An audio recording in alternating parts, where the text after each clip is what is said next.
Shalom. Welcome to the Shmu's Views podcast. I'm Shmuel ben Shlomi. Today I'm going to talk to you about something that's interesting and troubling at the same time. Before we get into it, though, I'm going to encourage you to subscribe to this channel. Hit the notification bell so you can be notified when new videos come up. Hit that like button so that others can be, this video can get out to others as well. You can follow us here on YouTube or here on Rumble at our Shmu's Views Locals community and our Shmu's Views website. All the links for this will be in the description below. What I want to talk about today is what has been going on for the past 3 weeks now, 2.5, 3 weeks, since the murderous event that took place on October the 7th when Hamas came into the land of Israel and slaughtered, and that's a tame word, slaughtered 1,400 of our Jewish citizens. Men, women, children, babies, grandparents, and took away over 200 and something hostages. Not only Jews, but those of other nationalities that were in Israel at the time, either working there or visiting family and friends at the kibbutzim.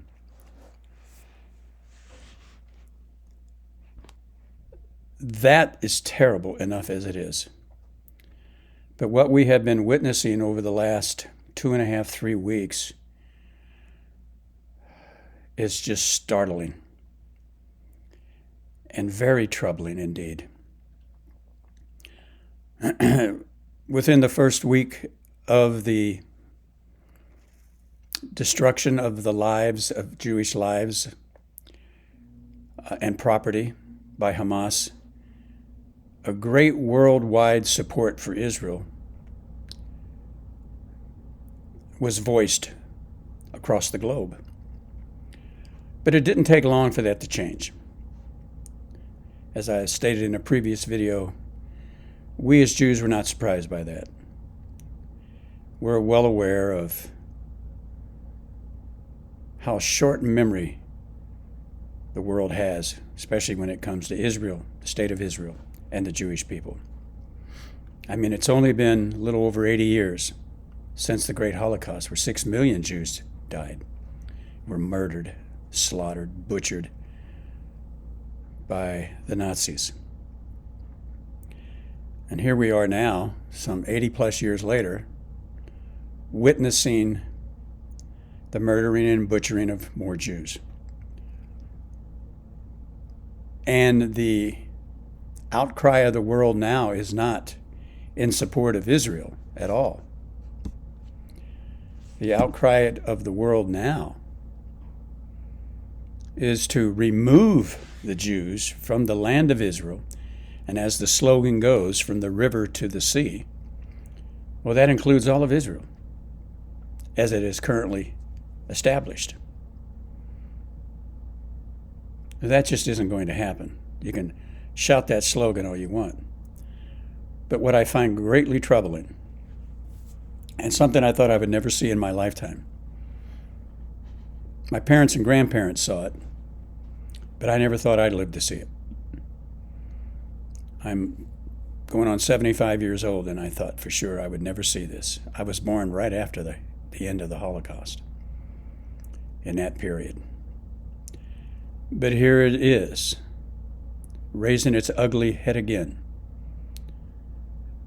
These protests that are sprung up across not only the United States, but all across Europe, South America, Canada, all shouting to free Palestine. I never knew Palestine, whatever that is. I didn't think they were not free. I mean, the Jews don't occupy what is commonly referred to as the West Bank, and it's their territory. It's the Jewish territory. Let's call it what it is, Sumeria and Judea. Those are Jewish territories. But we don't occupy them. They're run by the Palestinian Authority. That is the official government of the so-called West Bank. There's no occupation by Israel there. And Gaza, the Gaza Strip. There's no occupation going on there. There hasn't been a Jewish presence in Gaza since 2005. 18 years. They have been under self-rule with no interference from the Jewish state whatsoever, other than when they lob rockets into Israel. Of course we're going to respond back. We'd be fools not to. If you're in your home and somebody's throwing bricks through your window, are you just going to sit there and let them keep throwing bricks? Of course not. You're going to respond to protect what is yours. But Israel has not occupied the Gaza Strip for 18 years. They've had self-rule for that time period. In 2006, 80% of the population of the Gaza Strip voted, I'll say it again, voted to put Hamas, a terror organization, a internationally recognized terror organization, to be the head of their government. And billions since 2006, when they were elected, have been poured into the Gaza Strip. Have they been used for infrastructure? Has that billions and billions of dollars been used to bring water, to bring food, to grow agriculture, to bring electricity into the Gaza Strip? Has Hamas used that money to benefit the Palestinian people that live in Gaza? No. They've used it to make war with Israel. And the Palestinian people that live in Gaza Strip have suffered as a result of it, at the hands of their own elected government. And yet I see these protests. And it's not the protests that bother me, not really. In America, at least, you're allowed to protest, peacefully, of course.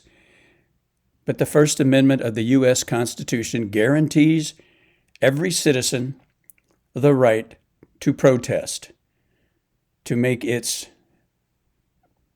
demands and its requests and its dissatisfaction known, as long as it's done peacefully. So protests don't bother me. I wish all nations had that First Amendment right, but they don't. But that doesn't stop the protest there, does it? Most European countries do not have the First Amendment rights, but there's protests there as well. Canada, America's nearest neighbor up north, does not have a First Amendment, but they protest there. Most South American countries do not have First Amendment rights, but they protest there. It's not the protests that bother me. It's who's participating in these protests that bother me the most. And so the question is, as Jews across the globe, not just in the little state of Israel, but across the globe, how far have we come over the last 3,300 years since the Torah was given? How far have we come? Well, let's think about that for a minute. Because the reason I ask the question is that many of those protesting, particularly in America, that are protesting to, quote, free Palestine, that are quoting that horrendous statement from the river to the sea, do they even know what they're saying? from the river to the sea. That means the annihilation of every Jew that lives between the river of Jordan, and the sea, the Mediterranean Sea. That's what that means. That's what that statement means. Eliminate every Jew that's in there, between the river and the sea. And what bothers me the most is that a great number of those protesting, we just had one of the largest protests ever in this country in Washington, D.C. over this weekend. It's disgusting. Not because of the protests, but because of who is participating in it. And many of those protesting against Israel and against Jews are fellow Jews.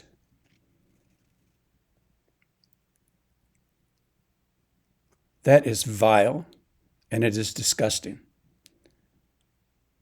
Have they no soul? Don't they understand what they're doing? I'm sure many of them don't, but there are many who do. It reminds me of the story 3,300 years ago of the 12 spies that were sent by Moshe. Once the Jews left Egypt and went across the Sinai Peninsula, once they reached the borders of the land of Canaan, actually the land of Israel, the land given to them all those years earlier by promise to their fathers, Abraham, Yitzhak, and Yaakov, Abraham, Isaac, and Jacob, and to the 12 sons of Jacob, the 12 tribes. Now these tribes are together waiting on the border to go enter the land that was promised to them, the land that they fled Egypt to go to. And so Moshe decided, I'm going to send out 12 spies to scope out the situation, to see what we're going to be up against when we get over there. So he sent out 12 spies, 12 Jewish men, 12 of the most respected leaders, one from each tribe. And they went into the land. And after there for a bit, they returned with their report. 10 of the spies had a slanderous, derogatory report against the land. You know, they use the excuse, well, the people on that side are like giants and we're like grasshoppers compared to them. We don't stand a chance. We do not, well, there's no way we can take this land from, and regain it back into our possession, even though it's ours to take. It's the promise of Shem. Hashem gave us this land. Therefore, he will be with us. And only 2 of the 12 spies countered their argument. One's name was Caleb, and the other's name was Yehoshua, known as Joshua. And they said, no. Those people are nothing compared to us. Why? Because Hashem is with us. Hashem gave us this land. Hashem promised us this land. This is our land. We go and take it. We regain it. It's always been theirs since the promise. But now they're going to regain it and take it back. Take back what was rightfully and has always been rightfully theirs, what is rightfully ours today. The question I have to ask is, why did Moshe even bother sending the spies? Why? I mean, he had the same outlook on all of this as Caleb and Joshua did. I mean, he knew God was going to give it to him because God promised it. Didn't mean it was going to be necessarily easy. Didn't mean it wasn't necessarily going to cost. nor that it would necessarily come quickly. But God had promised that the land was theirs, the land was ours for the retaking. So Moshe knew that regardless, they'll be victorious. So why did he send the 12 spies in? He did so to gauge the hearts and minds of the people. Were they ready for the land? Were they ready to enter in? Did they have the resolve necessary to take it, to retake it, to regain it, and to keep it? That's what he needed to measure. And he got his answer. Well, when I see these Jews, these fellow Jews, marching in the streets with Palestinian flags, saying, "Remove the Jews from the river to the sea," I think of those 10 spies. How far have we come? Obviously not very far yet. Yes, there's a handful of Jews in the world. There's 9 million that live, approximately 9 million that live in Israel. They're ready. They're like Joshua and Caleb. They're ready.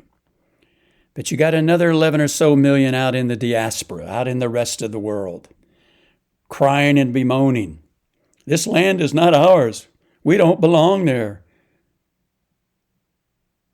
We don't accept the promise that God, that Hashem will protect us. Therefore, give it to these interlopers. Give it to them. I mean, for the small time period that they've had it over the centuries, they've really done a lot with it, haven't they? Before we Jews got picked back to that land and retook it again in 1948, it was a wasteland and had been laying in waste for centuries. Not that there wasn't a Jew here and there. There's always been a Jewish presence in the land from the moment the promise was given over 4,000 years ago. There's always been a Jewish presence that a guarantor that Hashem's promise will be fulfilled. But it's only going to be fulfilled by those Jews that are ready to go, as Joshua and Caleb said, we can do this, we can take this land because Hashem is with us. So to my fellow Jews who are out there, and some of them are very prominent, college professors, well-known authors, writers, entertainers, politicians across the globe, you know who you are. And you know you're not ready anyway. So instead of participating in a protest that calls for the death and removal of your own people from a land that Hashem gave us, why don't you just stay home and shut the hell up? Okay?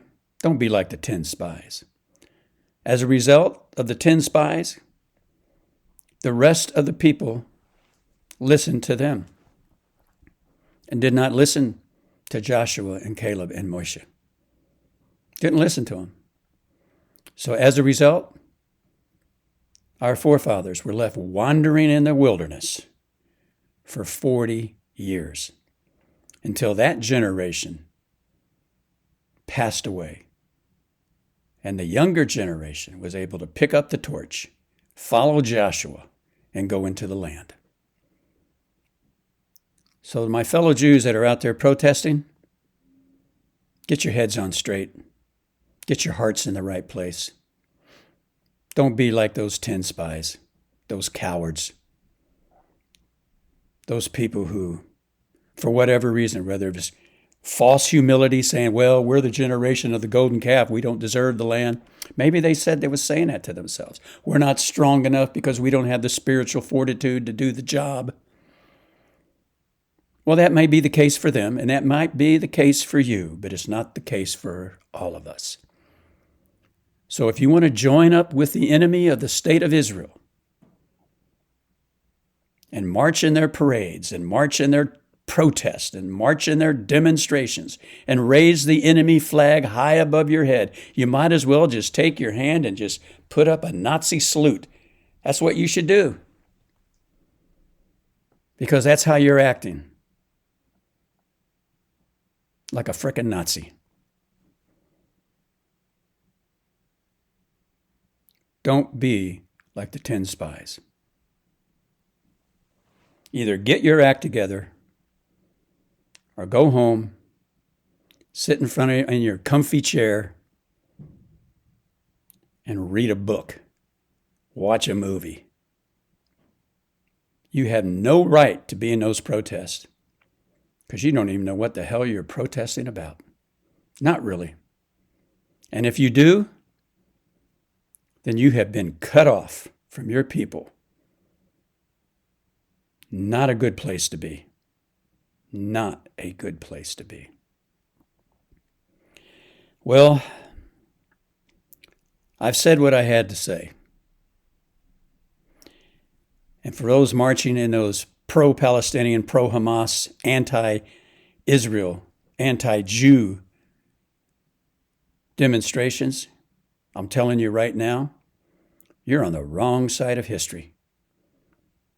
And when history does look back at you, they're going to look at you with shame and disgust and loathing because you turned on your own people. Enough said about that. I'm going to encourage you, like I said, to follow us on the different locations we're at. We're on X, we're on Locals, YouTube, Rumble. I have a website. All the links will be down below. Well, not for the social media sites, but for Locals and YouTube and Rumble and the website. Tell your friends about us. Tell your enemies about us. Oh, also, I'm going to be doing another Q&A podcast. If you have any questions you'd like to address to me, I'd really appreciate it if you can. I have a few already that people have asked, and I promised I'd get around to answering those, and I will in the next podcast. And you can send those questions. You can just put them right down in the comments section below, or you can go over to the Locals, our Locals channel, Schmooze Views on Locals. The links be below again. You can send your questions there, or you can send your questions via questions or comments via email at shmu, @startmail.com. Until then, I wish you all shalom and hope you have a great week.